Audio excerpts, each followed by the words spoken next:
Kate Milifalcha. Welcome to Irish Granny Helen. Before I begin, I'd like to thank all my subscribers, all my members, everybody who comes back over and over again to watch the videos. I so appreciate it. I'm really happy to know that the books that I cover on the weekend are really valued by people. I'm grateful for that. And it's kind of fun to just be able to research and talk about things that interest me. Now, if you're looking for the kind of thing that I've done in the past, I think you know what I mean. You'll have to join my membership. It's only 99 cents, and I only put up a paywall so we'd have a little privacy, just us. So you're welcome to join if you want a lot more content. That being said, if you have questions for Ask Your Irish Granny on Substack, Ask Your Irish Granny at my email, which will be down below. So I'm recording this a day earlier than the day I'm talking about. I'm recording it Monday, May 19th. It really was intended for tomorrow, Tuesday, May 20th. And I can't because I've already got scheduled recordings with Nate, which take a lot of time. And I don't want to absolutely inundate everybody with a tsunami of stuff on one day and then nothing on another day. But I thought if I told you about this today, you could appropriately celebrate tomorrow. A little bit of a fair warning. So we're going to talk about May 20th day. The 20th of May, I'm going to quote the lyrics of a song. Maybe it'll ring a bell. Next week on the 20th of May, I declare Liza Doolittle Day. That is from the fabulous Broadway hit musical, My Fair Lady. And I want to talk a little bit about the history of the story behind My Fair Lady and a little about the original author. Now, it's not the original source of the story that goes far back into ancient times, but the first person who really did a good job of putting it on, well, I guess it wouldn't be paper, vellum, probably sheepskin or maybe papyrus. I don't know. Not sure. So I'm going to tell you a little bit about the story of Pygmalion, which is an ancient Greek and then a Roman myth. And it was told and repeated throughout the ancient world, but the original texts have all been lost. We are very fortunate and owe a real debt to the Roman poet Ovid. I'm going to pronounce his name the way it's pronounced in the familiar in modern times, but I'll tell you so that you recognize. But I'll tell you a little bit about him, and he was an interesting character. Publius Ovidius Naso, Ovid, was born on the 20th of March, 43 BC, and died, they're not sure, the 17th or 18th year Anno Domini AD. He was a Roman poet during the reign of the Emperor Augustus. He was a young contemporary, so he was alive when they were old, of Horace and Virgil. And the three of them together are considered the three canonical poets of Latin literature. So if you're going to talk about poetry of ancient Rome, you're going to talk about Horace, Virgil, and Ovid. He is the last of the Latin love elegists. So what does that mean? Elegies are sad poems. An elegy would be something that maybe would be given at a funeral, a memorial at a funeral. But it also refers to a structure of a poem. And in this case, it's about the structure of the poems.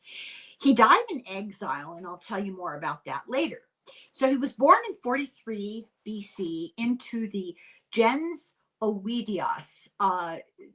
Gens was like the family name. These were big shots. He was born in Solmona, the province of Aquila, which means eagle. Aquiline, you have an aquiline nose. It's like the beak of an eagle. And this is now Abruzzo, the valley east of Rome. He was born into an important equestrian family. So no, it's not that they all like to ride horses, although it does have to do with riding horses. Equestrians were a class of society. It was based on the level of property ownership that you had, and that level of property, that amount of wealth that you had would allow you to be in this job description. It's sort of a structure of a job description called an equites. And the equites were knights, cavalry. So the equestrian class, it included some people who were patricians. Now, the patricians were the hereditary nobility. So you can say I went down a rabbit hole with this. The hereditary nobility were the 1%, born into it, pass on the family wealth, own tons of farms and villas and all sorts of stuff. And because of that, chicken or the egg, which came first? Hard to say. Did the money or the position come first originally? But way back in the dark of times, their original ancestors had the money and the position, and it got handed down, and they retained it and gained more over the generations. The equites were mostly patrician at first, but you think of them as, the knights, the nobility of the military. But over time, fewer and fewer in the order were patrician, and the ones that were left that were patrician usually got the top jobs, the higher ranking military positions or high administrative jobs. So the equites were like the military cavalry. The membership depended on their ownership of stuff. And it was a rank below senator. The member of the equestrian class was called an eques. And this was a rank that was passed from father to son. So you could inherit it. You could qualify for it or you could inherit it. They could hold certain official and administrative posts. They weren't real high, but they were better than low. They weren't ordinary. I guess you could kind of think of them as the upper middle class bureaucracy in a way, but they were not a part of what was known as the cursus honorum, which is the course of honor. And this was a structured career path mostly for the senatorial class. So Rome had a very codified, structured society. You could be born into nobility and you would have a big shot family name like the Julians or the Claudians, and that made you the top of the heap. And then there were a whole lot of other families that were really well known and really wealthy and had upper administrative and government jobs. And in order to climb to the top of the possible bureaucracy, you had to be elected through a series of jobs. So you would start out running for a position that required you to be a certain age, and you would serve for a certain amount of time. And the first job, and Julius Caesar went through this, for example, the first job that you would start out with, so like junior clerk, was called a quaestor. And this was a junior magistrate. There, 2 new ones were elected every year. And, they were, they just did stuff. And then the next level was the aedile. And the aedile, there were 4 new ones every year. And they were responsible for, they had a lot of power, really, that affected people in the immediate at-home idea. They were in charge of the city infrastructure, the aqueducts, the buildings of the coliseums and arenas, the streets, the gutters and sewer systems. And places in Italy, well, Rome, it's Italy now, but Rome was not just the city, the empire. Some of the more developed places in the empire had running water and toilets indoors. They weren't as primitive as you might think. They also took care of provisions. So there would be a storehouse of grains and goods coming into the warehouses, and that stuff had to be kept free of rodents and guarded and not stolen, properly stored so it didn't get moldy, and it had to be allocated fairly. That was their job. So they were also in charge of weights and measures. So that makes sense. And then finally, they were in charge of the games. Now, the games are not like Uno. We're talking the gladiatorial games, the races that happened. I can't remember what it was called, but they had a racetrack, and there were chariot races. Ben-Hur, you've seen that. Well, that particular track was on the field of Mars, and it was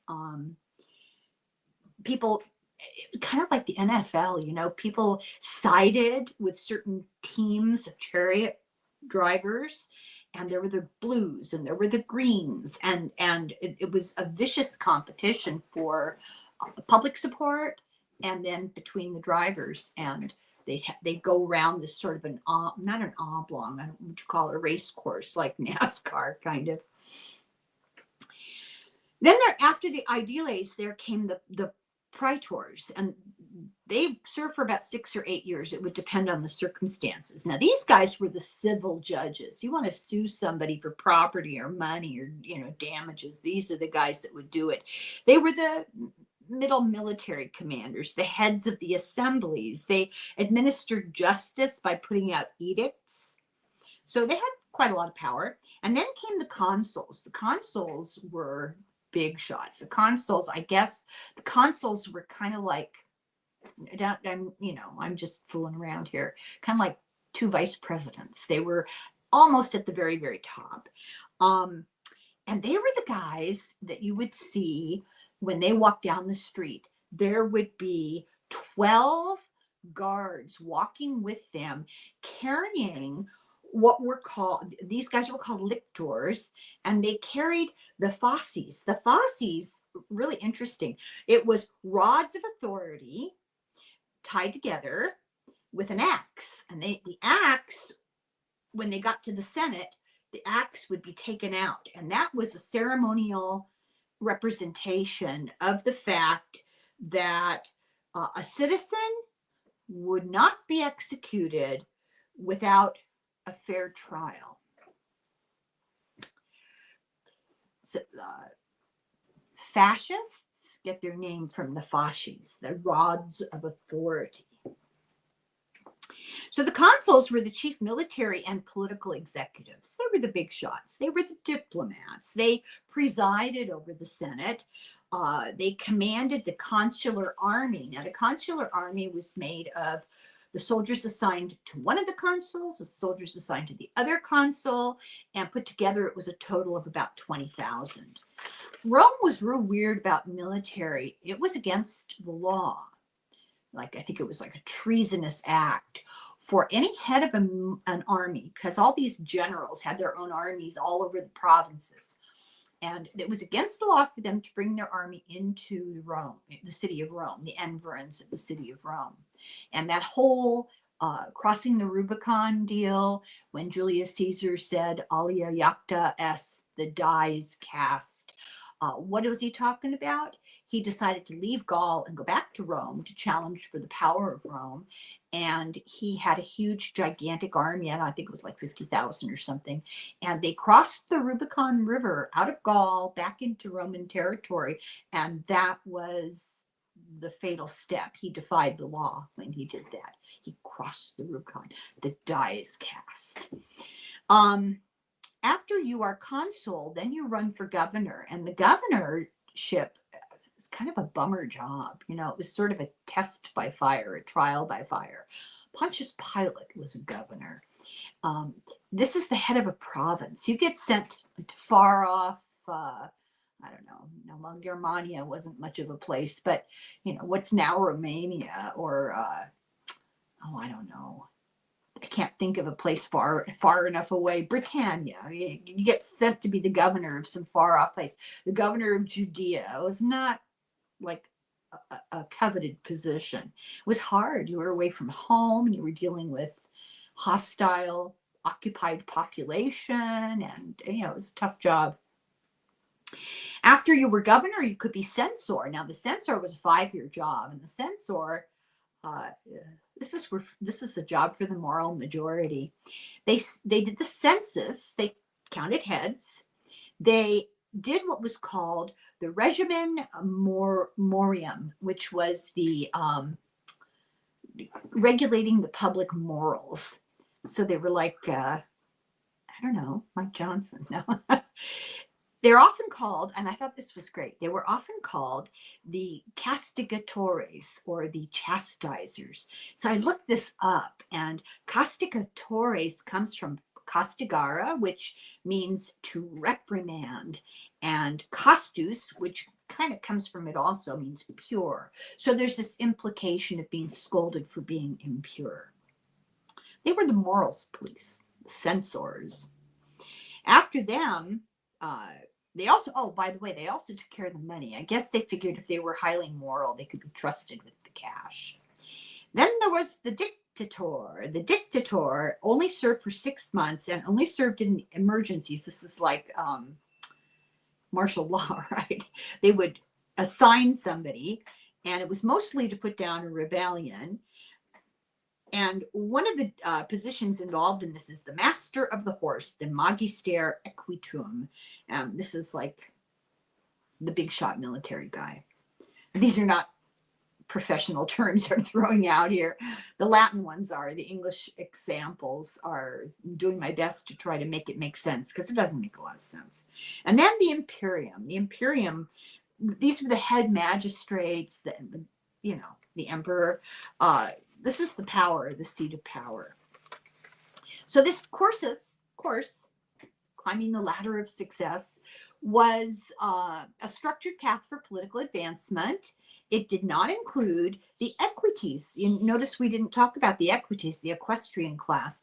That was more of a military wealth distinction. It was more of like a social class rather than a bureaucratic level. And they worked in parallel, so there was crossover. Ovid's dad had high hopes. And here they are, this big equestrian family from long time. And he got teachers for Ovid very young, very early, began educating him with the best teachers of rhetoric. He wanted him to become a lawyer and then take a high position in administration for the equites. But Ovid, this is so great, Ovid was just too emotional. He renounced the law when he was about 18 to travel and write poetry. He did hold some minor public posts, administrative posts, but he'd always infuriate his father by quitting to write poetry. So, they'd pull strings because he was connected, and they'd get him a job being somebody's clerk or assistant or something, or doing some, you're in charge of driver's licenses. And then he quit because he was bored and he didn't like it. He had poetry to write. And this around the age of 18, he gave his first public recitation of his own poetry, kind of like a classical poetry slam. And he was very close friends with many, many famous poets of his time. Not necessarily people we would recognize the names of unless we were doing a really deep dive into ancient Latin poetry, and I'll spare you that. By the age of 30, he'd been married 3 times, divorced twice, but his last wife, his third wife, was from the gens Fabia. These were huge patrician family. These were really big shots. You could think of them as, the Kennedys, only more blue blood than that, because the Kennedys were originally immigrants from Ireland. Maybe you think of them as somebody who came over on the Mayflower and kept all their money, like that. And this came in handy for him later when he was exiled. So for his first 25 years, he wrote elegiac couplets. Those are kind of poetry with erotic themes. He wrote love poetry. He wrote a book of letters from mythological heroines to their absent lovers. He wrote, and this is great.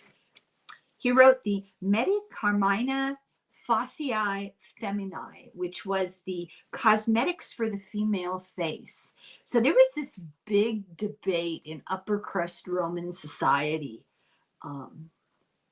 Should decent women wear makeup?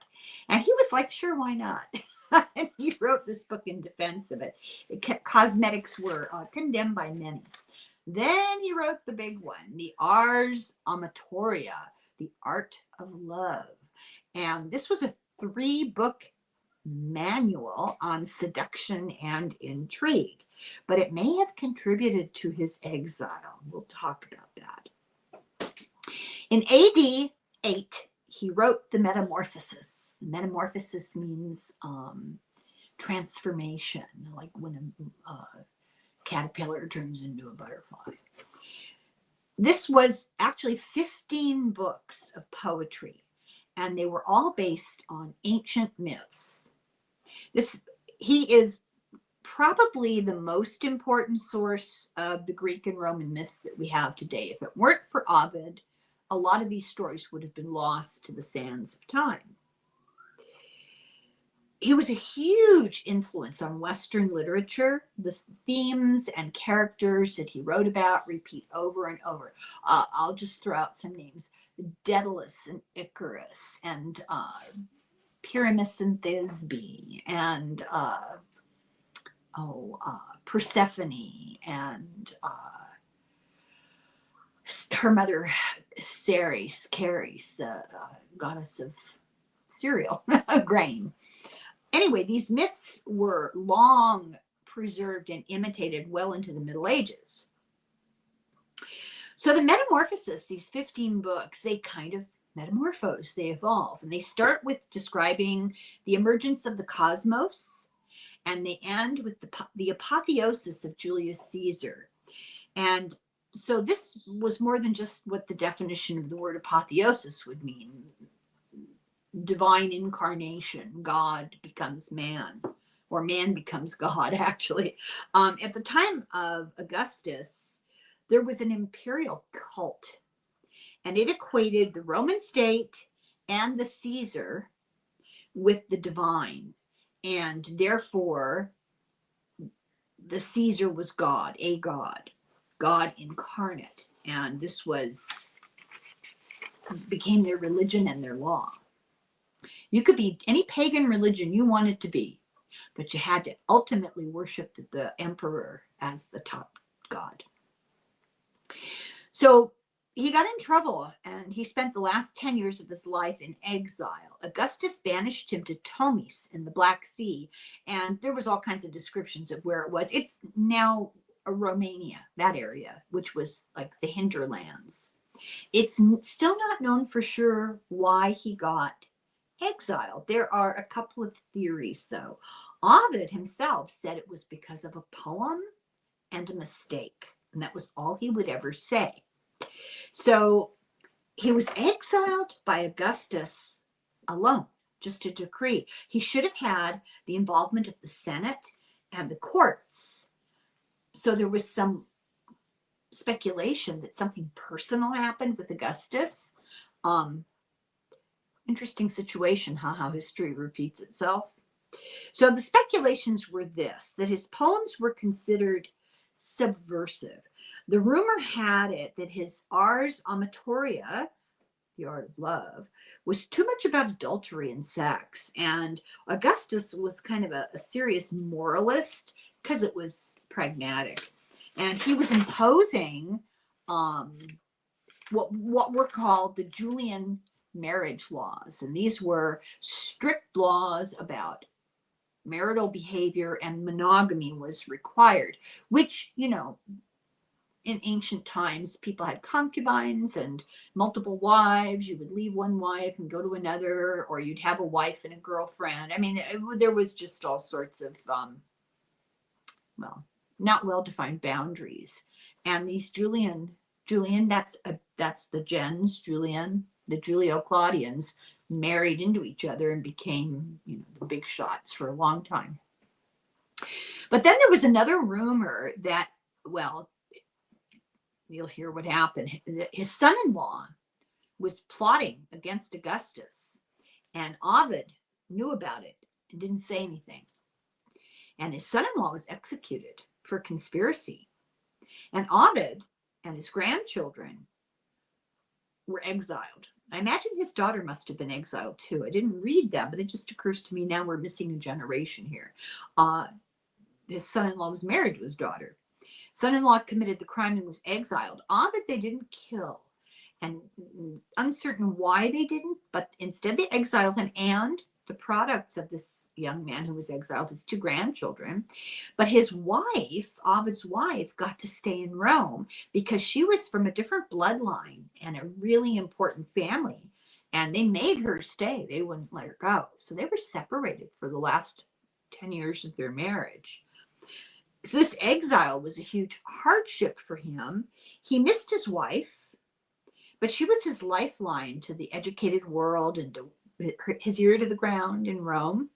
He missed access to libraries. There were no libraries. There was nothing written available to him in essentially Romania. And during that time, he wrote some very sad poetry, and he wrote letters to friends urging them to advocate for his return to Rome.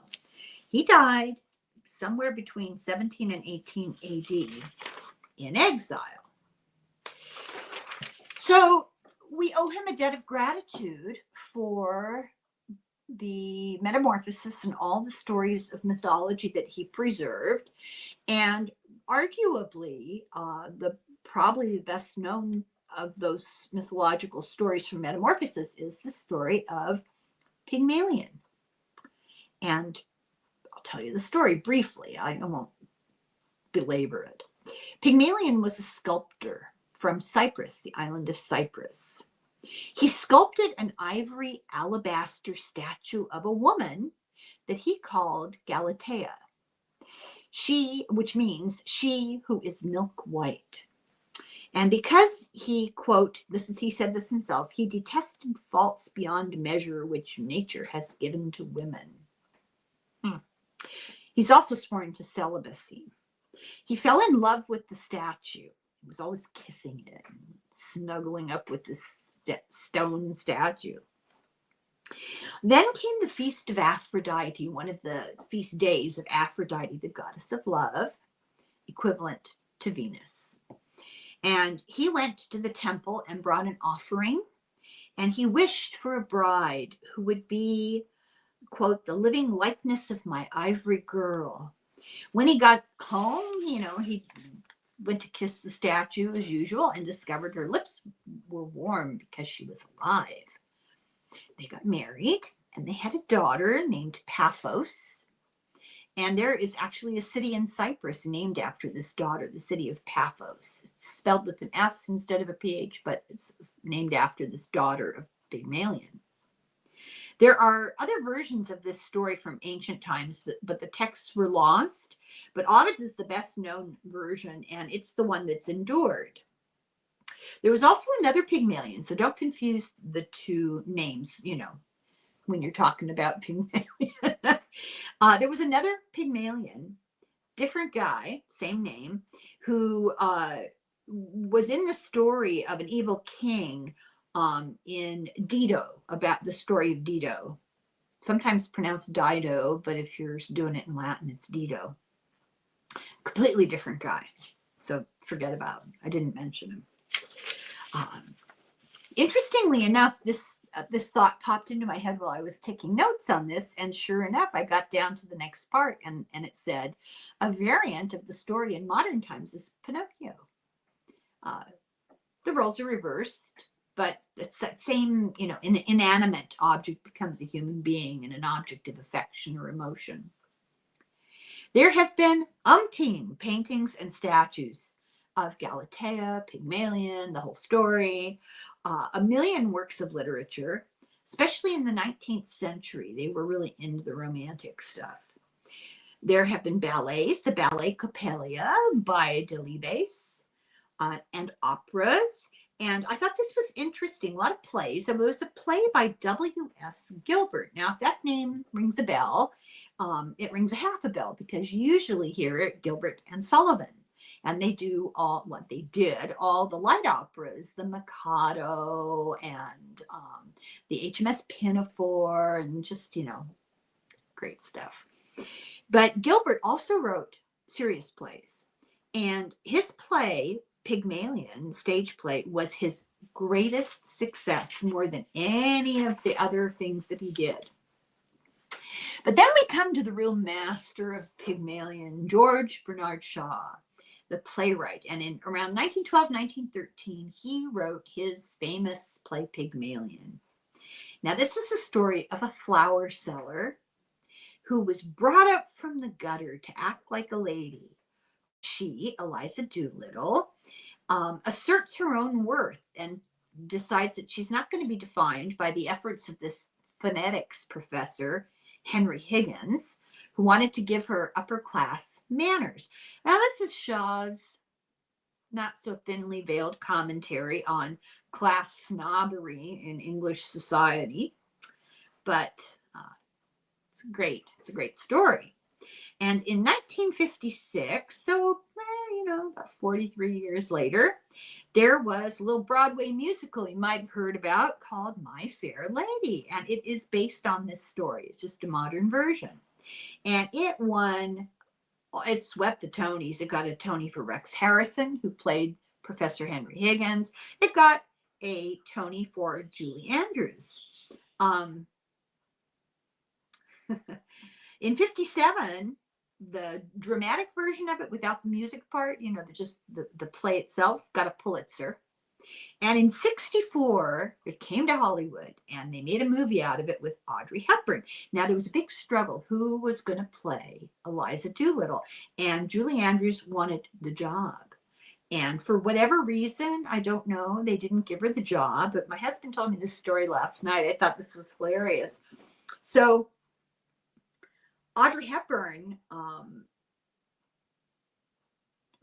was up against Julie Andrews. Julie Andrews was doing Mary Poppins, and Julie Andrews won the Oscar.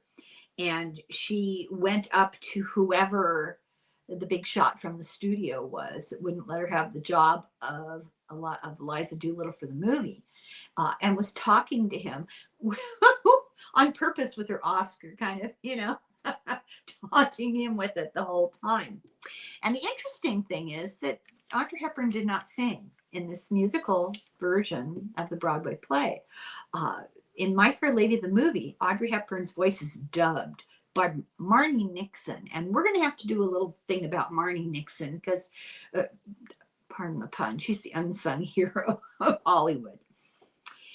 So the musical My Fair Lady was revived in 2018, and it got 10 Tony nominations.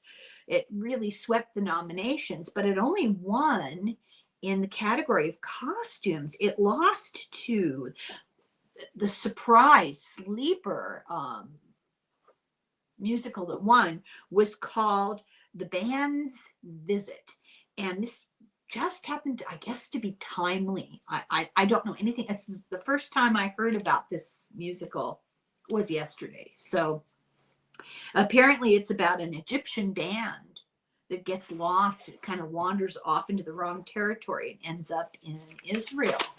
And it's about what happens. So that's the story of Liza Doolittle Day. The 20th of May is Liza Doolittle Day. And she predicted all the people would celebrate the glory of her.